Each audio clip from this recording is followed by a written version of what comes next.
오늘 우리에게 주신 하나님의 말씀은 요한복음 2장 1절에서 11절까지 말씀입니다.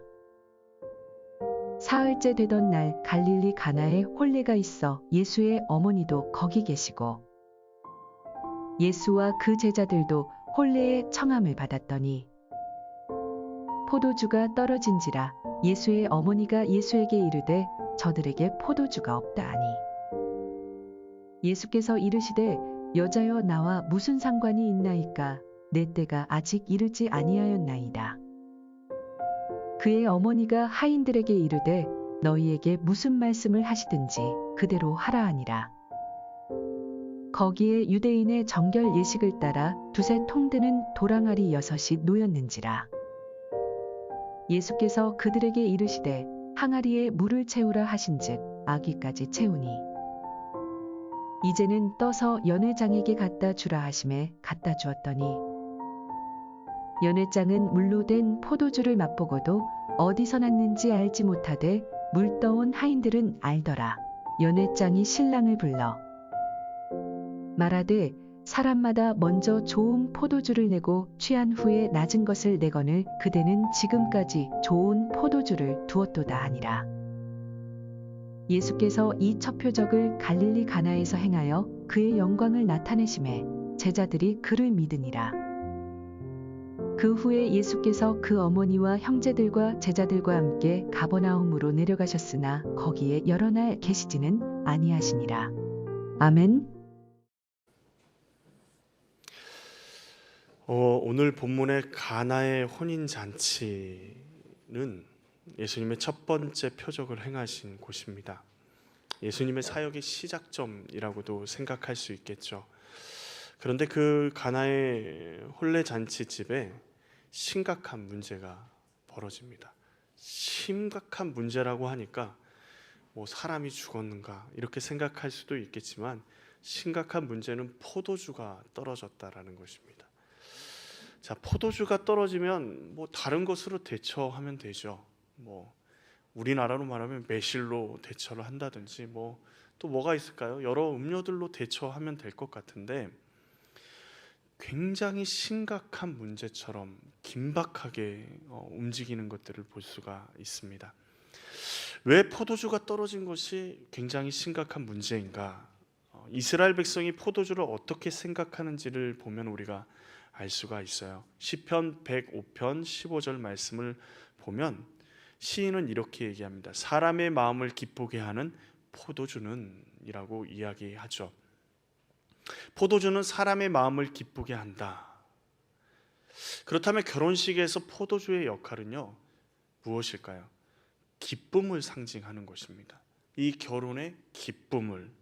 그래서 포도주는 기쁨을 나누는 일이에요. 결혼식장에서 그래서 포도주가 떨어지는 것은 기쁨이 떨어지는 것과 마찬가지, 그렇게 상징적인 음료가 포도주입니다. 그런데 포도주의 가격이요, 그 당시에도 굉장히 비쌌습니다.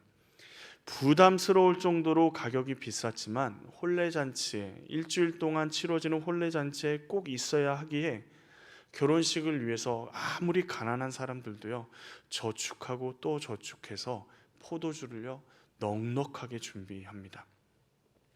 그래서 조금 사람들이 방법을 쓰는 게 뭐냐면, 처음에는 질이 좋은 맛있는 포도주를 내놨다가 사람들이 조금 취할 때쯤 되면 질이 떨어지는 포도주를 내놓는 것이 보통의 방법이었습니다. 그리고 잔치에 참여하신 분들도 다 그러려니 하고 그것을 받아들였죠. 그런데 포도주가 떨어졌다라는 것은 기쁨의 결혼식이 끝났다라는 것을 의미하는 것입니다. 그러니까 잔치가 한참 진행 중인데 포도주가 없다라는 것은 결혼식 준비를 제대로 하지 않았고, 또 이 결혼식에 대해서 부모도 별로 기뻐하지 않는 결혼식이고 사람들도 별로 축하해 주지 않아도 되는 결혼식, 그러니까 온 가족, 준비하는 가족이 우습게 되는 결혼식이 되는 것이 이 포도주가 떨어지는 일입니다. 굉장히 심각한 문제죠.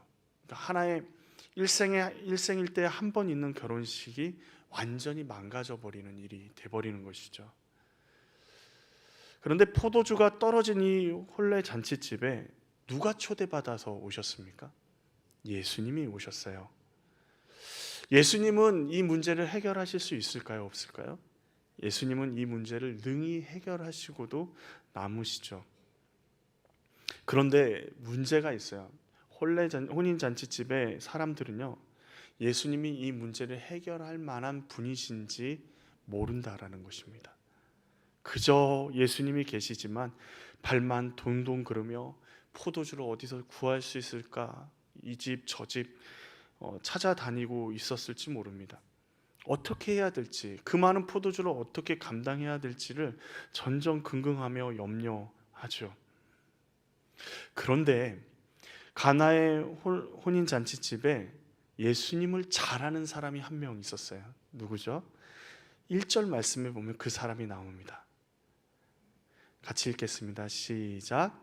사흘째 되던 날 가나에 혼례가 있어 예수의 어머니도 거기 계시고. 누가 있다고요? 예수님의 어머니가 거기 계신대요. 사흘째 되던 날 가나의 혼례 잔치에 예수님의 어머니가 거기에 계신다. 예수님의 어머니 마리아는 예수님을 잘 알고 있었습니다. 누가복음에 보면요, 예수님에게 동방박사 목자들이 왔을 때 그들이 경배하는 말들, 예수님을 찬양하는 모든 말들을 예수님의 어머니 마리아는 그 마음에 새겼습니다. 그리고 예수님이 어린 시절 여러 가지 사건들이 많이 있었겠지만 성경에 기록된 단 하나의 사건을 통해서도 보아 알듯이 예수님의 그 모든 행적과 어린 시절의 기억들을 이 마리아는, 예수님의 어머니 마리아는 하나하나 자신의 마음에 새기고 있었습니다.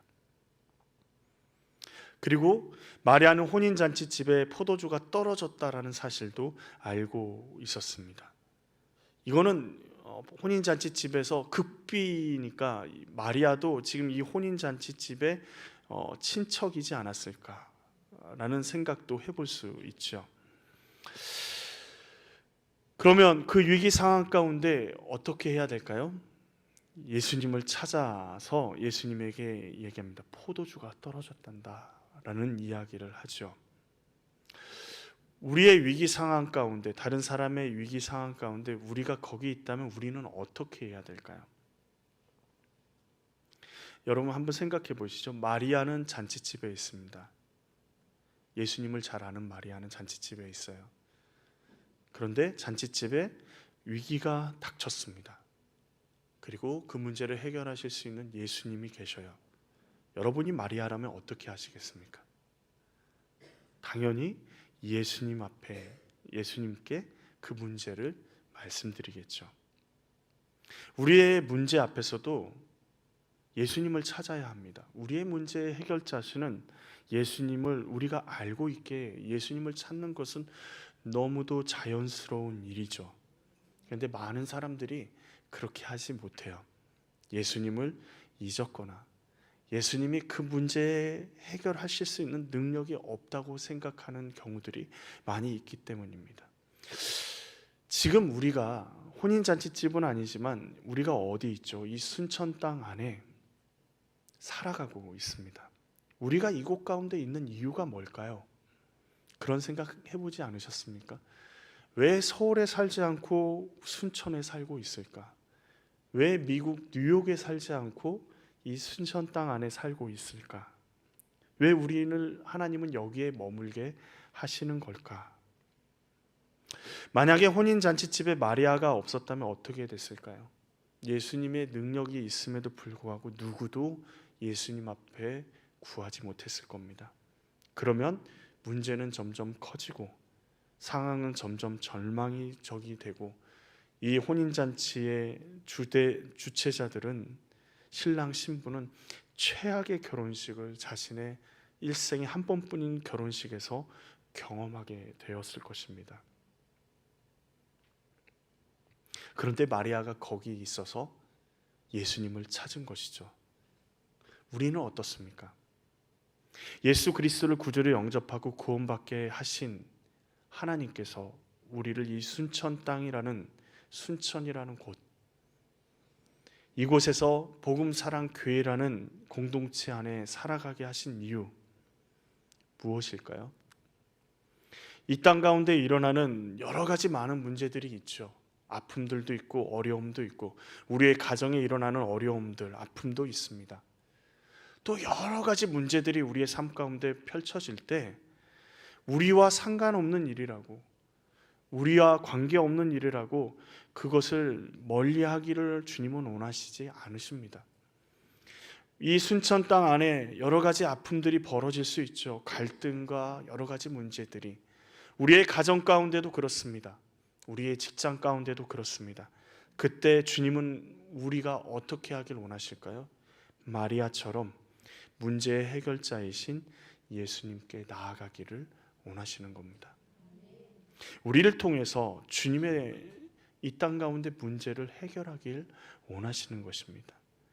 세상 사람들은 알지 못합니다. 그냥 위기라고, 위기 가운데 있다라고만 이야기합니다. 그러나 우리가 해야 될 일은 이곳 가운데서 주님을 찾고 주님께 기도하는 일이 필요한 것입니다. 그때 우리 주님이 그 일들을 해결하실 줄로 믿습니다. 그런데 예수님의 그 요청을 듣고 예수님이 어떻게 하시죠? 우리 4절 말씀을 보실까요? 예수께서 이르시되 여자여 나와 무슨 상관이 있나이까 내 때가 아직 이르지 아니하였나이다. 이 말씀을 읽으면서 제일 먼저 걸리는 단어가 뭐죠? 어머니를 뭐라고 불러요? 여자요. 여러분, 아들이 갑자기 밥 먹어라 그러니까 여자요, 제가 배고프지 않습니다. 그러면 어떻게 하실 것 같으세요? 뒤통수를 한 대 세게 때릴 것 같죠. 하여튼 그럴 것 같습니다. 그런데 원어적인 의미를 좀 보면요, 이 여자여라고 번역된 이 단어는요, 여자를 굉장히 높여서 부르는 단어입니다. 제일 높여서 부르는 단어일 수도 있어요. 존중하고 높여서 부르는 단어. 그럼에도 불구하고 이 표현을 어머니께 쓰는 표현은 아니잖아요. 엄마, 어머니라고 표현을 쓸 수 있지만 왜 예수님은 이 단어를, 어머니라는 단어를 두고 여자여라는 단어를 사용하셨을까요? 그러면서 뭘 하시고 계세요? 거절을 하시고 계세요. 그런데 우리가 요한복음 전체를 살펴보면요, 예수님의 십자가의 여정을 가는 그 길을 하나하나 표적을 통해서 하나하나 밟아가는 그 길들을 이야기하고 있습니다. 이 11절에 나오는 표적이라는 세메이온이라는 이 단어는요, 어떤 것을 알리기 위한 특별한 표시, 놀라운 능력이나 기적, 예언을 통해 암시하는 어떤 사건들을 의미하는 것입니다. 마리아는 지금 예수님께서 나서서 어떻게 해주기를 원하시는 거죠? 포도주를 직접 사람들 앞에서 만들어 주기를 원하시는 겁니다. 지금 이 문제를 예수님이 해결해 주시기를 원하는 거죠. 그 방법이 이 사람들 앞에서 포도주를 해결해 주시길, 만들어 주시길 간구한 것입니다.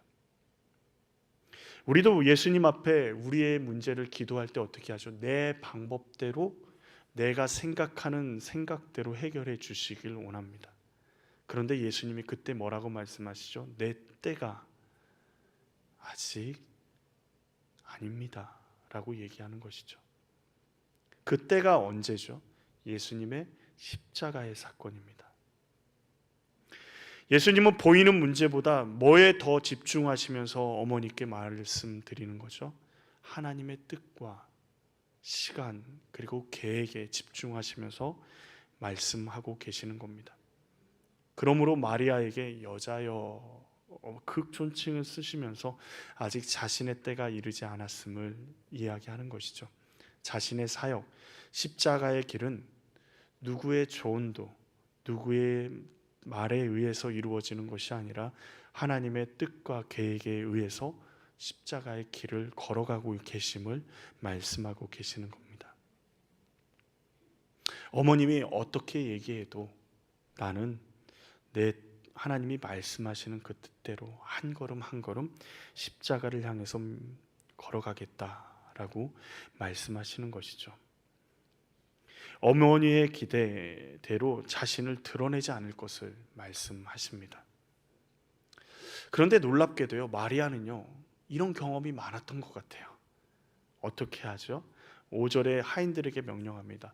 너희에게 무슨 말씀을 하시든지 그대로 하라. 예수님께서 무슨 말씀을 하시든지 그대로 하라. 예수님이 거절하셨어요? 근데 마리아는 하인들에게 뭐라고 명령합니까? 예수님의 말씀에 절대 순종해라 라고 명령하고 있습니다. 예수님은 하나님의 때와 방법을 따라 표적을 행하고 계십니다. 마리아도 그것에 동의합니다. 자신의 뜻에, 자신의 해결 방법에 따라가 아니라 주님이 말씀하시는 대로, 주님이 생각하시는 대로 그 문제를 해결해 주실 것을, 아니 해결하지 않아도 주님의 말씀에 있는 그대로 순종할 것을 마리아는 고백하는 것입니다. 내가 생각하기에 최선의 것, 내가 생각하는 대로 이것이 최선의 것이라고 이렇게 응답하셔야지만 예수님이 나에게 온전히 응답하신 것이라고 생각하는 그 일들, 그런 생각들 다 내려놓고 주님이 하라는 대로, 이 길이 아닌 것처럼 보이는 그 길에 주님을 믿음으로 순종하겠다라는 것이 예수님의 마리아의 고백인 것입니다. 순종이라는 것은요, 순종이라는 것은 나는 틀리고요, 당신은 옳습니다 라는 믿음의 고백이면서 믿음의 모습인 것이죠. 무슨 말씀을 하시든지 자신의 계획과 생각을 내려놓고 예수님의 뜻에 맞추겠다라고 말씀하시는 겁니다. 우리의 뜻을 가지고 주님께 기도하지만 주님이 응답하지 않으실 때가 있습니다. 그럴 때 어떻게 하죠? 아마도 우리 문제를 해결할 수 있는 다른 방법들을 찾아봅니다. 그러나 마리아의 선택은 예수님의 말씀대로 순종하는 것이었습니다. 예수님이 말씀하실 때까지 기다리라고 말씀하시는 그 말씀대로 기다리고, 주님이 행하시는 그대로 내가 온전히 순종하겠습니다, 그 준비를 하인들을 통해서 시키셨습니다. 위기 가운데 최선은요, 예수님께 겸손히 순종하는 것입니다. 내 방법을 고집하고 내 생각을 고집하는 것이 아니라 주님 말씀하십시오, 제가 순종하겠습니다. 놀랍게도 이 기적의 시작은요, 누군가의 순종으로부터 시작된다라는 것입니다. 내가 순종하면, 그렇다면 우리 삶의 기적은 내 순종으로부터 시작이 되는 것이죠. 예수님께서 돌 항아리 6개를 보셨습니다. 이 항아리는요, 정결 예식을 위한 것이었죠. 정결 예식 하니까 왠지 깨끗하게 생각이 되어지지 않습니까? 그런데 이 항아리에 있는 물은 더럽기 그지없는 물입니다. 왜냐하면 그 집에 들어온 모든 사람이 정결 예식을 위해서 손과 발을 씻는 물을 그곳에 두었기 때문이죠. 잔치집이 포도주가 떨어질 정도면 얼마나 많은 사람이 그 잔치집에 들어왔겠습니까? 얼마나 많이 그 물이 더러워졌을까요? 그런데 예수님은 하인들에게 명령하십니다. 항아리의 물을 가득 채울 것을 명령하시죠. 여러분, 군대에 가면 가끔씩 정말 어이없는 일들이 있습니다. 어떤 일들이 있냐면, 포크레인이 들어가지 못하는 그곳에 삽을 가지고 가가지고 하루 종일 땅을 파면서 나무를 이렇게 뿌리를 건드리지 않고 캐게 하는데, 갑자기 저녁 때쯤 얘기하는 거예요. 다시 덮어. 하루 종일 막 돌도 빼내고 막 그러면서 했는데 명령이 뭐냐면 다시 덮어. 여러분, 그때 얼마나 화나는지 아십니까? 하루 종일 떼약볕에서 더워가지고 땀 뻘뻘 흘리면서 곡괭이질과 삽질을 해가면서 땅을 팠는데 저녁에 다시 내려온 명령은 다시 덮어. 정말 짜증나죠. 우리도 때로는요, 누가 봐도 불필요한 것 같은 우리 상식으로 이해가 되지 않는 일들을 예수님은 순종하라고 말할 때가 있습니다. 하나님, 예수님, 이거는 아니죠. 저 원수 같은 사람을 사랑하라니요. 이래서 안 되고 저래서 안 됩니다. 이거는 절대 말도 안 되는 일입니다. 그럼에도 불구하고 주님은 순종하라고 말씀하시죠. 내가 원하는 것, 내게 유익이 되는 것에만 순종하는 것은 쉽습니다. 그런데 내게 아무 유익이 없는 일, 아무 쓰잘데기 없이 느껴지는 그 일들을 주님이 말씀하시기에 순종하는 것은 어렵죠. 이 하인들에게 정결례식에 쓰는 돌 항아리에 물을 가득 채우라는 말은 그것과 동일한 말입니다. 아무 쓸모없는 일이에요. 물이 가득 차 있을 필요도 없을 뿐더러 잔치가 한참 진행되고 있기 때문에 수많은 사람, 올많은 사람들은 다 왔어요. 거기에 있는 물로 충분합니다. 그런데 뭐라 그래요? 예수님은 가득 채우라고 명령하세요. 그런데 잔치가 한참 진행 중인 이 잔치집에서 일하는 하인들이 아주 그냥 힘이 넘칠까요? 수종 들고 잔치집에 일을 하면서 피곤할 대로 피곤해져 있는 이들에게 예수님은 돌 항아리, 아무 쓸모없는 그 물을 갖다가 채우라고 이야기하십니다. 지금 우리에게도 전혀 필요 없을 것 같은 일들을 우리에게 명령하실 때가 있죠. 직장생활, 가정생활, 학교생활 여러 가지로 힘들고 어려운데 주님이 주의 말씀으로 가득 채우라고, 주님 앞에 기도로 나오라고, 예배 가운데 주님께 온전히 예배 드리라고, 주님의 은혜와 말씀과 사랑으로 너의 삶 가운데 채우라고 말씀하십니다. 그때 우리 마음 가운데 어떻습니까? 주님, 너무 힘들어요. 주님, 조금 있다 하면 안 될까요? 이 어려운 시간들 좀 보내고 난 다음에 주의 말씀도 공부하고 기도도 하고 예배도 온전히 드리면 안 될까요? 그런데 하인들이요, 예수님의 말씀에 아무 말 없이 순종합니다. 그리고 돌 항아리에 물을 채우고, 그리고 그 물을 떠서 연회장에게 갖다 줄 때 이 하인들이 경험하는 것은 뭐죠? 물이 포도주가 되는 놀라운 기적을 경험한 것입니다. 말이 안 되죠. 말이 안 되는 일입니다. 그런데 그 놀라운 은혜가 그 하인들 손을 통해서 이루어진 것입니다. 우리의 삶을 하나님의 은혜와 말씀과 사랑으로 가득 채우라 말씀하실 때 우리의 삶에 아무런 도움이 될 것 같지 않아요. 직장 생활하는데 무슨 도움이 되겠습니까? 공부하는데 무슨 도움이 될 것 같아요? 내 시간을 빼앗기는데요. 그 시간만큼 공부 더 하면 더 잘할 수 있을 것 같은데요. 그런데요, 주님께 순종하면 물이 포도주가 되는 놀라운 경험을 하게 된다라는 것이죠. 아무런 도움이 되지 않을 것 같았던 하나님의 말씀이 기초가 돼서 우리의 삶이 조금씩 그리고 우리의 삶의 기쁨이 흘러넘치게 되는 경험을 하게 된다라는 것입니다. 근데 놀랍게도요, 기적과 표적은요, 누구나 경험할 수 있어요. 그렇지 않나요? 우리에게 지금 주어지는 모든 환경들이 기적과 같은 일들이죠. 우리가 하지 않은 것들도 다 하나님이 우리에게 주셨습니다. 그런데 순종하는 사람만이 그 기적을 경험할 뿐만 아니라 기적을 함께 할 수 있는 사람이 됩니다. 오늘 9절 말씀을 한번 볼까요? 연회장은 물로 된 포도주를 맛보고도 어디서 났는지 알지 못하되. 연회장은 연회를 주관하는 사람입니다. 예수님의 기적에 놀라운 이 현장, 물로 된 포도주를 그는 맛보았습니다. 근데 그 포도주가 어디서 났는지 뭐라고요? 연회장은 알지 못했다. 기적을 경험하고 있는데 물이 포도주가 된 사건인데, 그래서 포도주가 떨어져 결혼식 관계자들은 전부 다 두려워 떨고 절망 가운데 있는데 예수님이 물로 포도주를 만들어 상황을 역전시켰어요.